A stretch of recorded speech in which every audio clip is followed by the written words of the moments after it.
Hi mga mare, another vlog na naman with me. Hi mga mare, for today's video ay ganap sa talyer at sa tindahan ng aking mga biyanan. Nandito kami for today's video dahil kami muna ang magtata at magbabantay sa talyer at tindahan. Dahil may lakad ang aking mga biyanan. Anyways mga mare, sa tuwing pumupunta nga pala kami dito ay tuwang-tuwa ang batang ito dahil bukod sa marami siyang nakikitang sasakyan ay talaga namang busog ang tiyan. Charis. Syempre mga mare, nililimitahan din namin ang pagkain ni Eden ng mga candies na yan. At dito nga sa video na to mga mare ay makikita nyo na talaga namang natatakam siya dun sa Max na orange. Kaya lang ay napagbigyan na namin siya ng isang beses.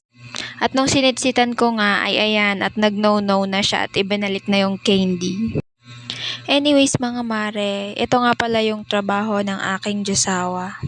Kung matatandaan nyo mga mare ay nabanggit ko na magbabantay kami ng talyer at ito pong talyer na ito ay pagmamay-ari ng tatay ng aking asawa at isa po siya sa mga nagtatrabaho dito.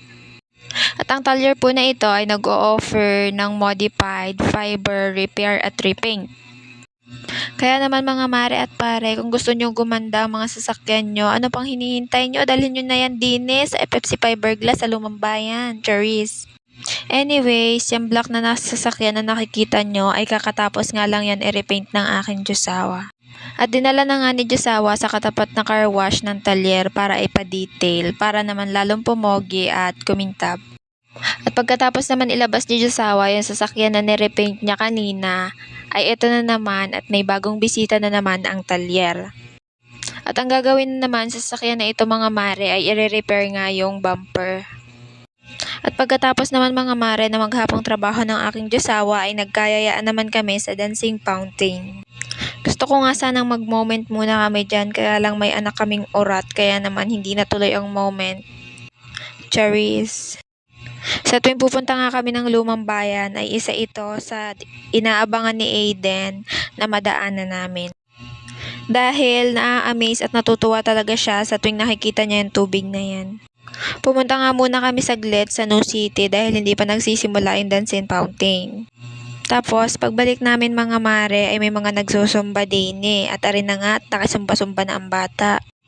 Auto dance naman talaga ang anak kong are pagka may naririnig ng mga tugtog na talaga namang nakakaindak. Anyways mga mare, ito nga palang ganap na ito ay yung gabi bago umalis si na mama. At ito na nga yung ganap mga mare, kinaumagahan ay nagbabantay na din ako ng tindahan dahil nakaalis na si na mama niyan.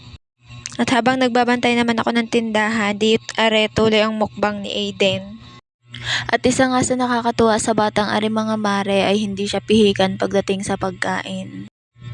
Anyways, buong araw nga mga mare ay ako ang nagbantay ng tindahan pero tinutulong-tulungan din naman ako ni Diyosawa. At nung kinagabihan naman mga mare ay di dalawa na kaming nagbabantay ni Diyosawa. At habang binabantayan nga namin ang tindahan ay talaga namang aring batang ari ay palaban din sa puyatan.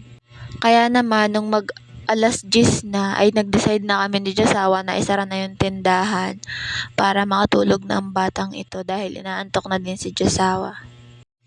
At kinaumagahan naman nga mga mare, pangalawang araw na wala sila mama ay di kami na naman ulit ni Eden nagbantay ng tindahan.